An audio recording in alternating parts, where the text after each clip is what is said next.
m'appelle Bernard Papon, je suis photographe à l'équipe depuis 1999. Je suis photographe grand reporter, en tout cas c'est mon titre. Je touche à tous les sports, ce qui est une chance à l'équipe, c'est qu'on n'est pas dans une niche. On peut faire aussi bien du cyclisme, du foot, du rugby, du basket, avec comme une petite spécialisation sur le cyclisme. Les qualités qu'on recherche aujourd'hui dans le matériel utilisé, c'est avant tout la rapidité. Donc on a besoin d'avoir des appareils qui tournent sur 9, 10, 11 images secondes, une montée en sensibilité assez importante, une tropicalisation des boîtiers parce qu'ils ils travaillent en extérieur tout le temps. Mais le nouveau point qui est déterminant et qui fait la différence, c'est l'exécution et la rapidité de transmission. Aujourd'hui, on nous réclame, avec les réseaux sociaux, les sites internet, d'envoyer en flux permanent nos images. Alors, où on passe par un ordinateur comme les agences, c'est-à-dire qu'on décharge les cartes au fur et à mesure. Mais le problème de ce mode de transmission, c'est que pendant qu'on est sur un ordinateur, on est coupé de ce qui se passe sur le terrain.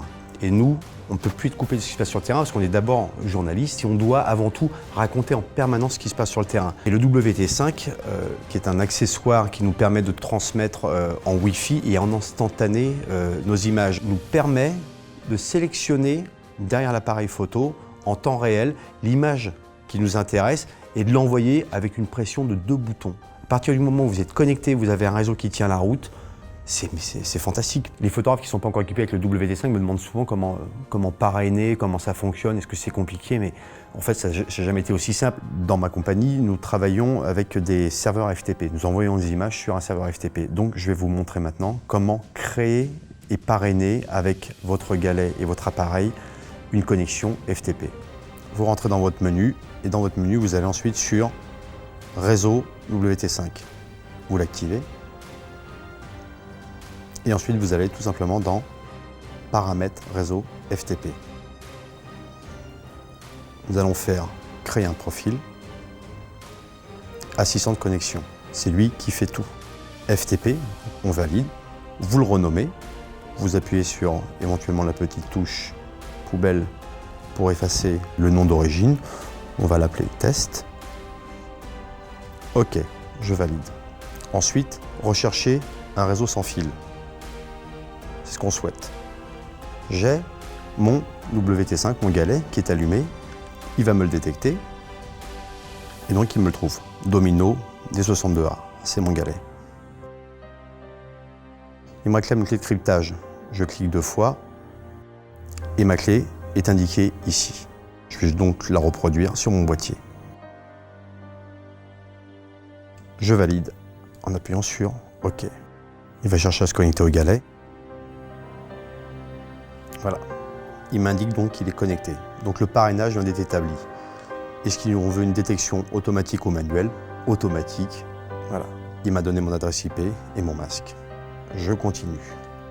Ensuite, il me demande est-ce que je veux créer un canal FTP ou SFTP. En l'occurrence, on veut créer un canal FTP. On valide. Rentrer l'adresse du serveur FTP. Je rentre l'adresse du serveur FTP.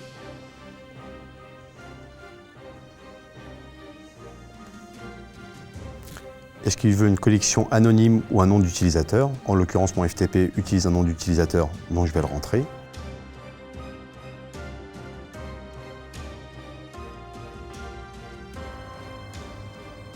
Et son mot de passe.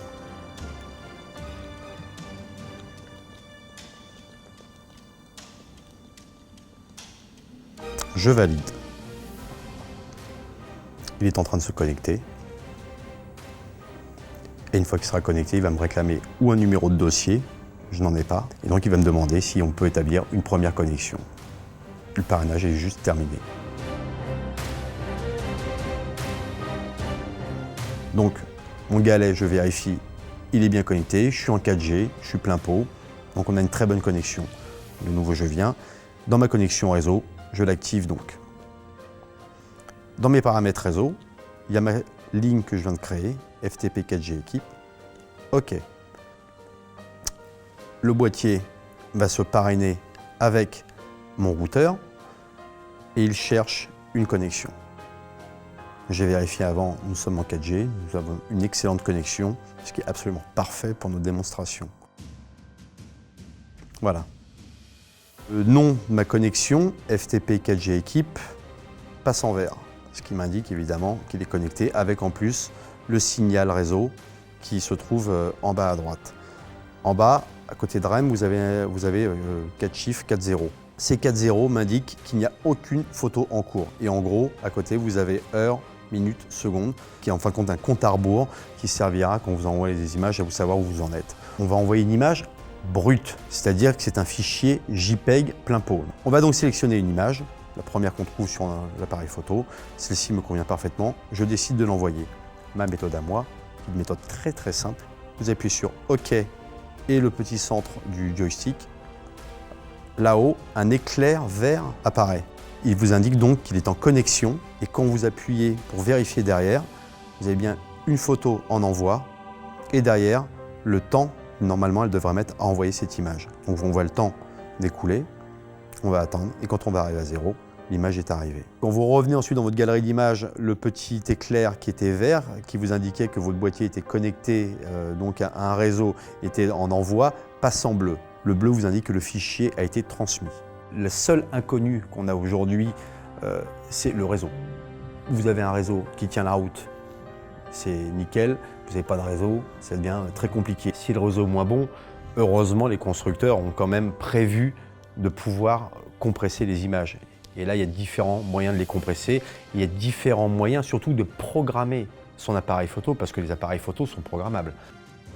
Je vais vous montrer comment on peut envoyer un fichier recompressé. Donc, je retourne dans ma galerie d'images. Je choisis une image, peu importe. Et donc là, il y a plusieurs méthodes. Vous pouvez aller dans Menu, descendre dans le menu Retouche, vous rentrez à l'intérieur de ce menu et vous allez dans Redimensionner. Et là, il vous propose de choisir la taille. Vous avez 3,5 mégas, 2,5 mégas, 1 méga ou 0,6. On va prendre 0,6 en imaginant que c'est une image uniquement destinée à un smartphone, par exemple. Vous appuyez sur OK. On choisit l'image dans notre galerie d'images. Vous avez une petite planche d'image qui s'affiche. Vous sélectionnez l'image qui vous intéresse. Dessus s'inscrit un petit icône. Vous appuyez sur OK. Et ensuite, quand vous retournez dans votre galerie d'images, elle apparaît à la fin. C'est la dernière image, avec ce petit icône qui vous indique que c'est une image recompressée. Ensuite, on reprend la même méthode. OK, bouton central du joystick, l'image apparaît en vert. On contrôle si elle part. Et là, elle part. Une image, 3 secondes.